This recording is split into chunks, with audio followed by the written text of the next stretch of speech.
you're never too old to start something new.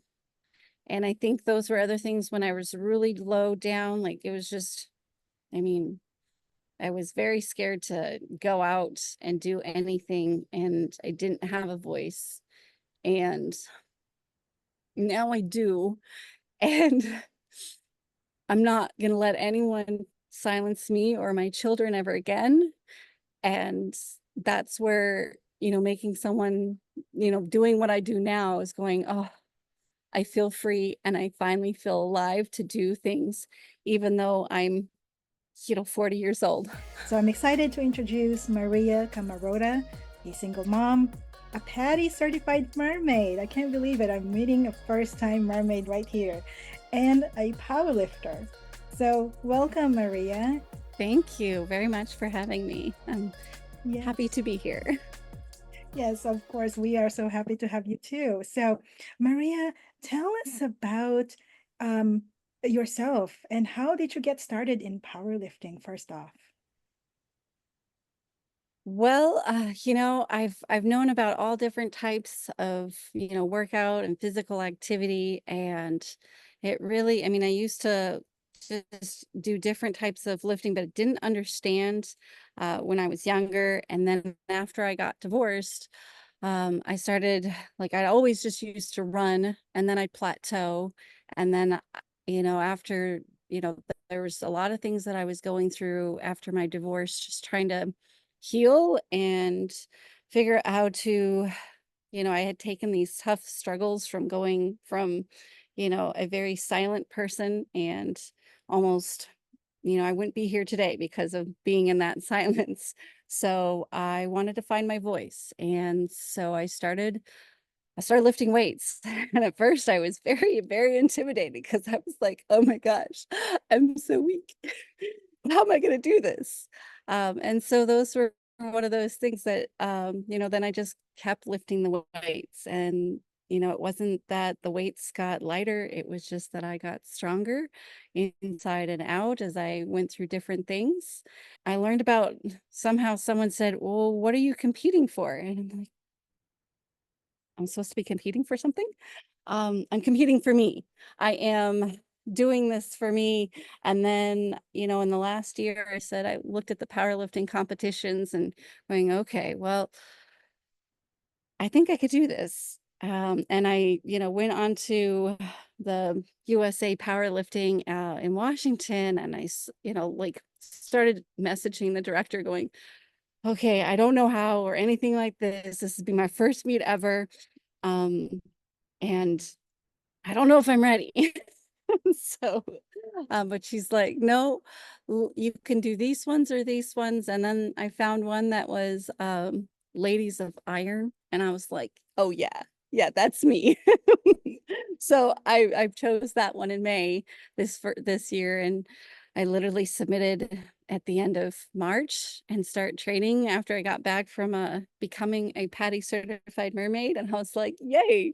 So here we go, my first competition. Oh my gosh. So now, but I love it. And, I'm in the gym with different people at my gym all the time. And they're like, oh, she's here.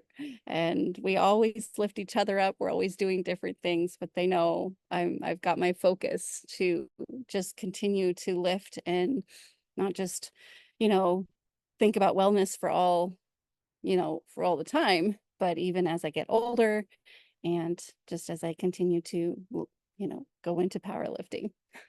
Well, how was that experience for you? Like from the start of the signing up to this, from deciding to compete to getting there in the registration table Yeah. to weighing in to actually being on the platform. How was that experience for you overall?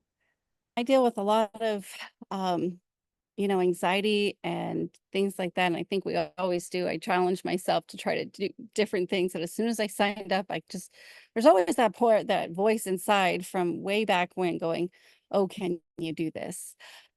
Oh, I don't know. Can I do it? So I always question myself, but I'm like, no, I sit there and go, you know what? No, there's no new time wrong time to start and do anything. But that's my kind of my story. It's like never too late to start over. There's never never a wrong time to try something new and to challenge yourself. So it was nice having the director that I could email back and forth.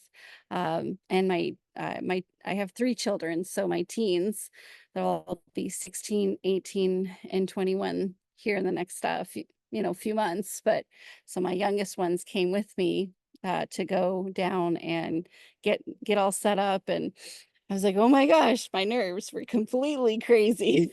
I was like, oh my gosh, I'm doing this. I'm totally doing this, right? I'm doing this. And I did have a shorter window of like training from, April to being like, or, end of March, and going, oh, you really only have a month to really train and be ready. But your first competition, they tell you, just go in there, just to have fun, feel out the community, and the experience of everything. The moment I walked in, everybody was like, oh, is this your first? And I'm like, yes, it's my first. But everybody's so encouraging, and doesn't matter if, yes, I mean, I'm definitely competitive, but I'm like, I want others to do well. I want to help others out. And I even met people in the line where we were waiting to, go get weighed in. Not that I wasn't trying to make weight class. For me, and that's me as a dietitian, is body inclusivity, self-love. And I was like, oh, well, I guess I could have no. So I weighed in at 95 kilograms and put in the 100 kilogram spot for the masters. And I don't see a lot, I didn't always see a lot of 40-year-old women doing a lot of these things, but I now, like, you get in there and you're like, oh, there's others people like me, and they like doing this, and they're here to support and like tell you different things. Because where I work out, it's not like a typical powerlifting gym. It's just the YMCA. So, or in, sorry, that was a balloon flying. And so, um, but the other thing is, I do have a little bit of stuff through COVID. I had stuff in my garage, so I will take out things, and in my front of my garage, I'll be lifting weights and things like that. Um, and then, just each time, I think the main thing is just making sure that first competition, listening to the commands. And I was like, okay. And everyone's like, you just don't want to bomb out. I'm like, what's a bomb out? I'm like, now I know, but I'm like, okay, I did really well. I mean, I think the one that I think everyone struggles with is the bench press, and trying to make sure that they're like, okay, it just seems like a lot of commands.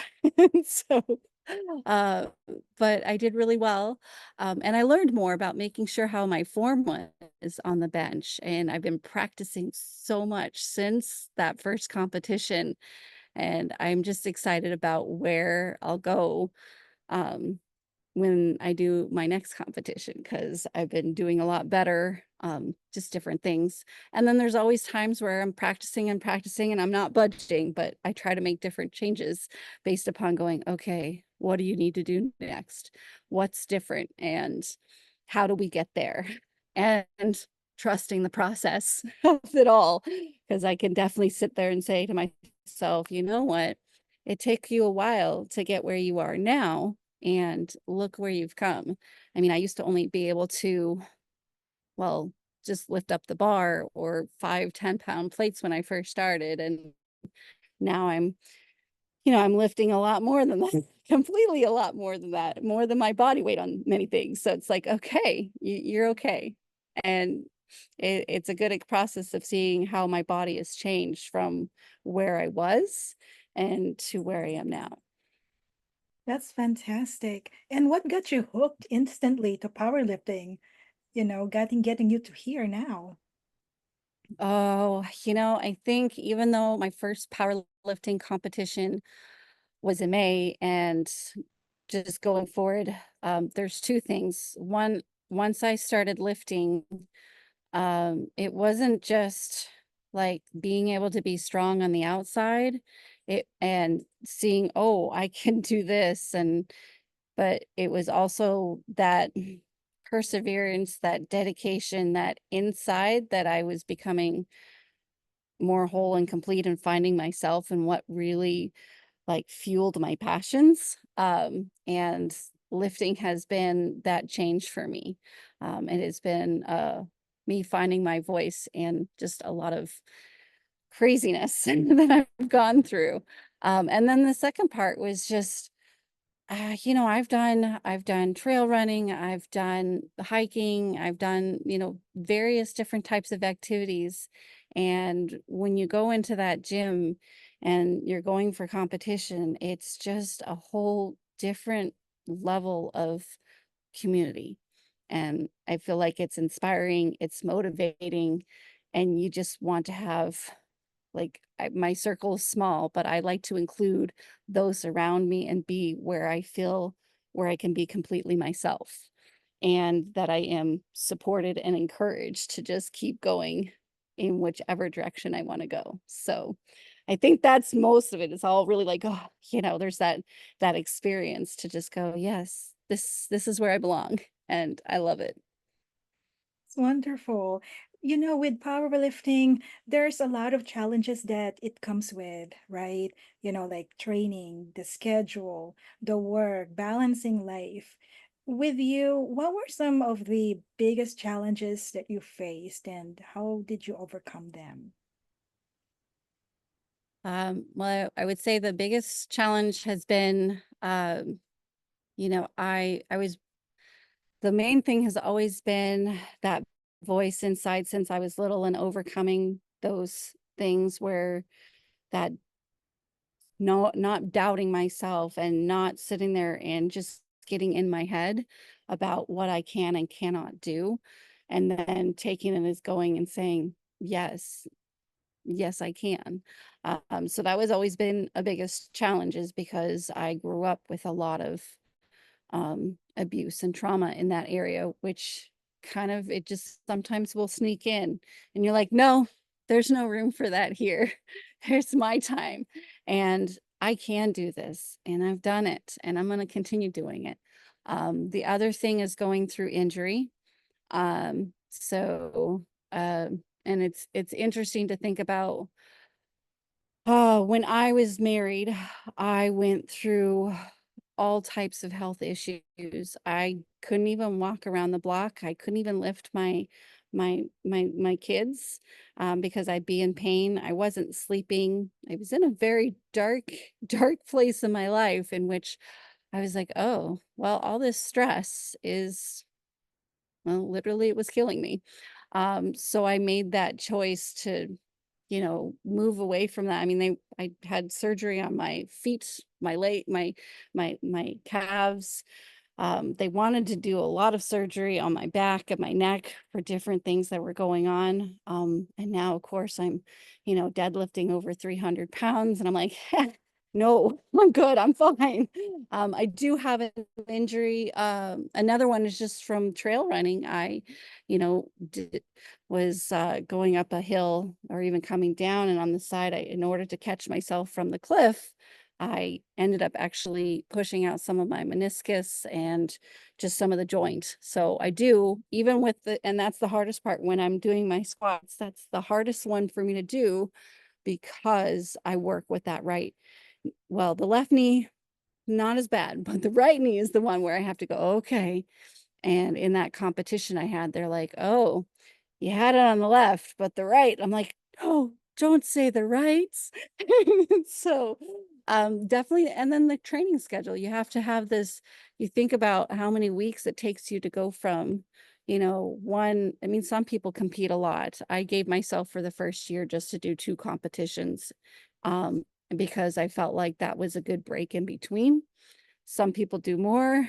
I may be so addicted, I might do more, but I'm like, I tell myself, trust this process.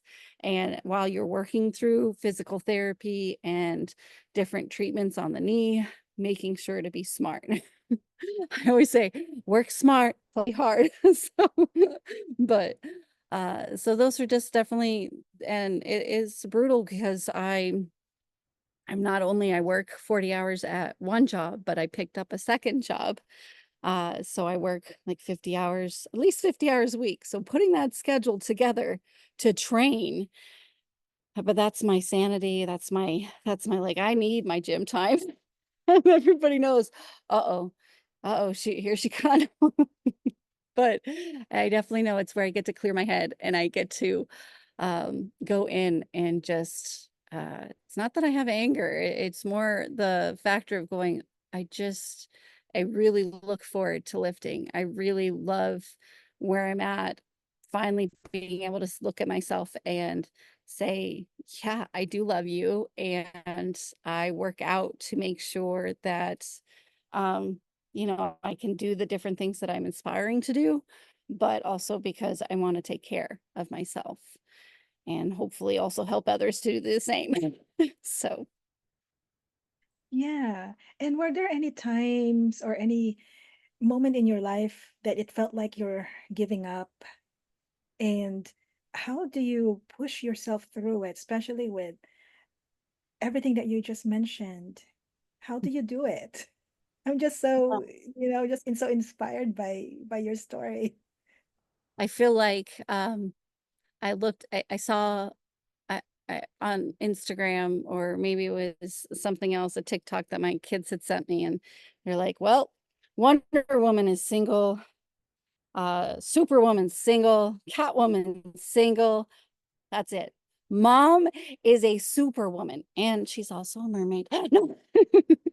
But there That's are, I right. mean, I wouldn't I have been pushed down I was pushed down so much from the time that I was raised to the point of which when I was married. Um you can't take me down now. Uh, it wouldn't be because of my strength, because I have a lot more strength, but I feel like that's because my heart is, I don't ever want to give up. A lot of it when I knew that silence was and where I was in my marriage, that I sat there for there's definitely times where I was like, oh, I can't do this anymore. I don't want to be here. And I do have 3 children though who have definitely been my, no, there's them. And for a while it was mainly doing it for them, but now I do it for me. And that was a big transformation for myself in the last, 5 years, is going, yes, I'm doing it for my kids because I want to be a better mom and a better person, but I also am doing it because I know there's more that I can do. And I know there's more that I can give with my own love. And that's why I tend to be the person who will lift others up, including men and women. I actually have a fun leg press that I at our gym where I can put all the 45s on there. And then I've had a couple, I had my youngest daughter and another one of the girls at the gym get on, and I leg press them. I'm like, and I will definitely continue to lift others up. That's so wonderful. And your kids must be so proud of their mom too. And are they your proudest thing in your life as well? Yes, I mean, I became a single mom way back, and this is amazing because my son will be 21, and then I got married and had 2 more kids. But I'm just like, oh, there's amazing human beings that I love watching them grow up to be, little mini humans and young adults, and I can't wait to see what they will aspire to do. My mini me likes to, and we call her my mini me because she does like to go and work out and lift weights with me too. And I'm like, hmm. Oh, that's so So cool. Future powerlifter and mermaid, possibly. So let's talk about some of your proudest moments in powerlifting. What are they? And how are they significant to you now? Um, a lot. I mean, my first powerlifting competition, I did not expect to take first place. So I was like, yay. But I mean, and there's a different weight class too, of which a lot of them wanted to be where I was. But then I was also lifting, I did really well considering my first, and I even sat there, my kids were like, oh, you could do more. I'm like, let's get there. But it was nice to have every time I've gone into the gym and done something better, and it's not just because I've lifted like, yes, I've done over 1,000 pounds for my squat press. I've actually getting better at my deep squat and my bench press and my deadlift, all these ones. Every time I can, just do a little bit more, whether it's more reps or better as I continue going up. I think all of those are my successes. Am I like, yay, look what I can do now. And even if I struggle at that going, okay, there's points where I'm like, there are ones where I'm like, okay, you're still here. I'm like, oh, I'm not giving up yet because I know there's more. And I will say my greatest powerlifting moment is yet to come. So, Oh, of course, of course. Well, besides powerlifting, what intrigued me was you're also a PADI certified mermaid. So tell yes. us about that too. Well, ever since I was a little girl, I have always loved being in the water and mesmerized by the marine wildlife. And like when I was little, one of the first Disney movies I saw in the theater was Little Mermaid, and you can get the theme here with me and my red hair. Uh, but I I've always loved being out and on the water. You can actually have weights in the water, and it makes it even nice when you're stretching and working through injury, by the way. Love water. And then after my divorce, I found that I have some tails and I get to go swimming in them. And every time I've gone to different places, I love it when I get to make people happy because they're like, oh, can I take a picture? Can I take a video? I'm like, absolutely. I'd love to. And especially if it's little kids, because I always love making other people happy. And then I became a PADI open water diver. And then as I was on the website, I was like, there's a PADI mermaid. Oh, that's it. We're going. So, but yeah, then I was researching and all these different things that I was like, I really love swimming with my tail, and I mean, I do always have a little bag with me, and there's a couple ones that I've gotten now because I can help pick up and, take things out of the ocean that shouldn't be there. But then I always do have my collection of different seashells and things. Uh, and so it's an exciting adventure because I'm looking forward to swimming in other waters. And I always sit there and think about going, oh, don't worry about this mermaid. She's not afraid of depths. I feel like you're like this real life superhero right now because how do you juggle and combine being a single mom, being a power lifter, a dietitian, a PADI certified mermaid, and everything else in life? I don't know how you do it. Like, what makes you so committed to everything that you put out there? Powerlifting, being certified in PADI, being certified in PADI Mermaid, and being committed to be that single mom as well. Like, how do you do that?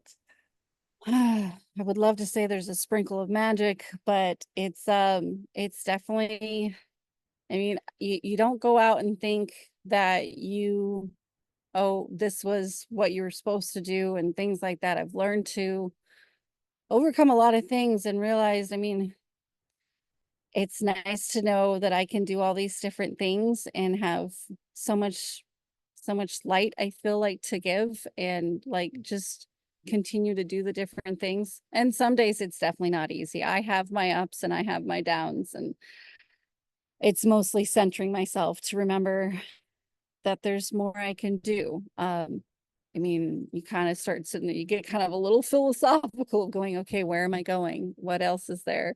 But I definitely go, I'm like, if I'm going to do something, if I'm going to dream it, and that's me now, I'm like, you know what? I'm taking my aspirations and my dreams and I'm making them a reality. And, I like to be able to think that it's just that kind of person that I am. And I think there's a lot of us who want different things for ourselves. And I found what gives me my voice and sharing my story and being someone who wants to just continue seeing what else I can do. I always am like this, wanting to learn, grow, and be better. Sorry, there's balloons on the outside in my backyard. They keep popping. Um, and yeah, I think everything is more where I can go next, and I'm excited for this next part of my journey. You're never too old to start something new. And I think those were other things when I was really low down. Like it was just, I mean, I was very scared to go out and do anything, and I didn't have a voice. And now I do. And I'm not going to let anyone silence me or my children ever again. And that's where, making someone, doing what I do now is going, oh, I feel free and I finally feel alive to do things, even though I'm, 40 years old. Yes, you have your voice now, you have it back, and thank you for sharing that inspiration for others. And as you know, all of our listeners here, most of them are brand new to powerlifting. They either are still thinking about competing or Yeah. maybe have competed their first or two. And you are here demonstrating that you can be that powerlifting athlete. So, what advice could you give these women who are just starting out or wanting to take their training to the next level?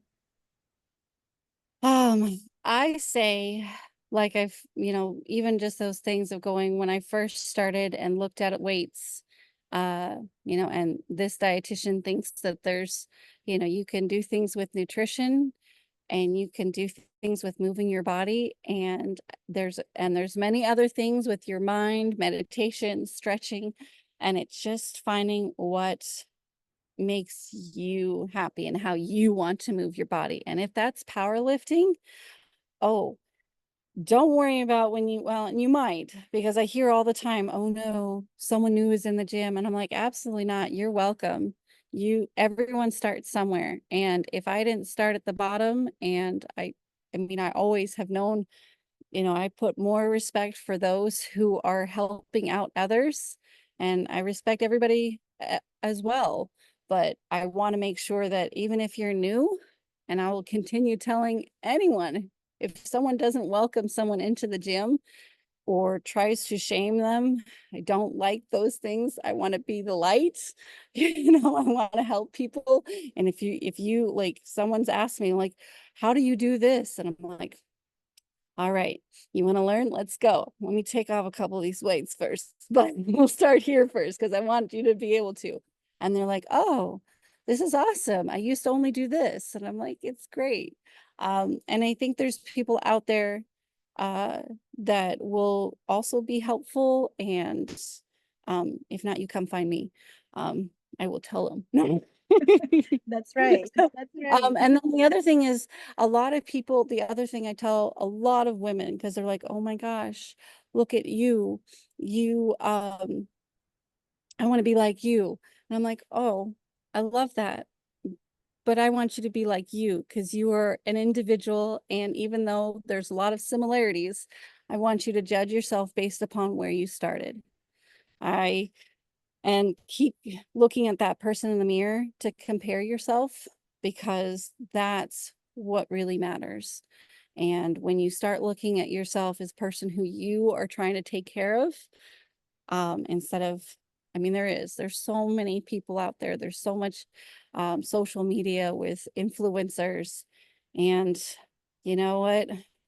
I'm a person who I've gone through so many different things. My body shape and style was completely different than what I am now, but I have a lot of life experience. I've gone through surgeries, I've gone through health issues, I've gone through abuse and trauma, and doubts, yes, but the other thing is then looking at and going, I've had that life experience, and I would like to, I mean, that's the one thing I want to do is I want to grow and show I am a real person, and I'm here to tell you, you can do it.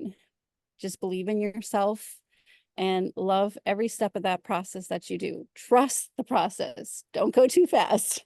Form is very important as you don't want to, like if you're powerlifting, you can easily, you have micro fractures and things like that in your back.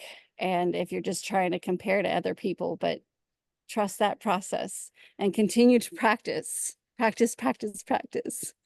That's right. Continue to trust the process. And that's right. Practice makes it happen for all of you, especially in your training. And so, what do you think is the most important quality for success in powerlifting? Oh, well, I'm going to say this again, just as a dietitian, but I want you to fuel your passions. And I'll say it all the time, fuel your body, fuel your mind. And those are two, I mean, it's the same thing, but it's that what's going to help you make sure that you can do more. Um, And it's whether you are meditating, whether you're eating, whether you're hydrating, whether you're lifting those weights a little bit more or a little bit slower or a little bit heavier. Fuel your passions. Yes, that's very important. The body, the mind, the connection, that discipline that you're talking about definitely is very important. And so, Maria, what's next for you now in your powerlifting journey? Do you have any upcoming goals or competitions? Yes, I have plenty of goals. um, so I I am working towards so October is my next powerlifting competition. So I'm about 10, 11 weeks out. So I'm like, it's time. We're getting there. Um, I am also working towards um getting to at least my body weight on bench press. Um, I can definitely handle, but doing the proper form, the proper powerlifting, actual, because I'm like, oh, I've done 225 easy, but it's different when you're doing powerlifting style. And then the same thing, just getting over 300 for my squat, and doubling my weight in my deadlift. So those are things that whether they're short term versus the long term goal, I feel like I'm like this is going to be exciting to see where I go. Yeah, exciting. And would love to see you progress, from your first competition that just happened in May, and would love to follow you all the way, you Yeah. know. Oh, Yes, I'm to excited because I definitely know infinity. I've got some good. I've already moved up on like what I opened with and ended with for my powerlifting, what I did in May. And so I'm really excited for October. I'm trying to push the envelope a little bit more because I'm very ambitious. And so I'm like, no, just trust the process because then my next one will be next May. Because of course, Ladies of Iron.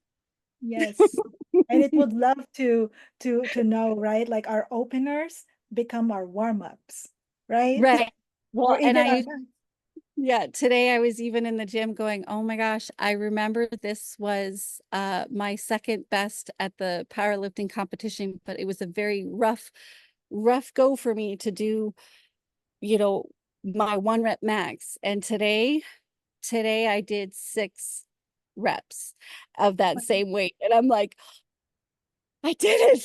And then I did it for a second set for 5 reps. And I'm like, I did it. And so those are things like looking at yourself going, oh, you can do it. And you trust that process. And you're like, oh, this is so exciting. What you used to do is now, your warm up or different things. So I think Mhm. that's one of the other things of going, wow, what will come next? Yeah, exactly. So Maria, how can our listeners follow and support you, in your training, in your goals? So I am on Instagram, and it's inspired by MAC, because I like to inspire others and support you.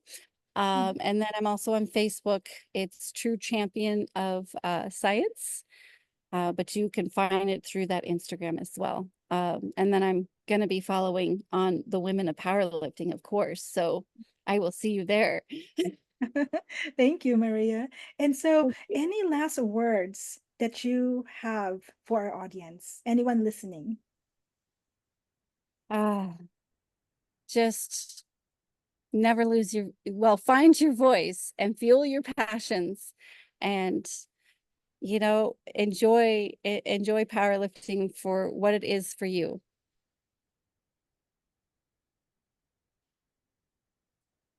That's beautiful. Thank you, Maria.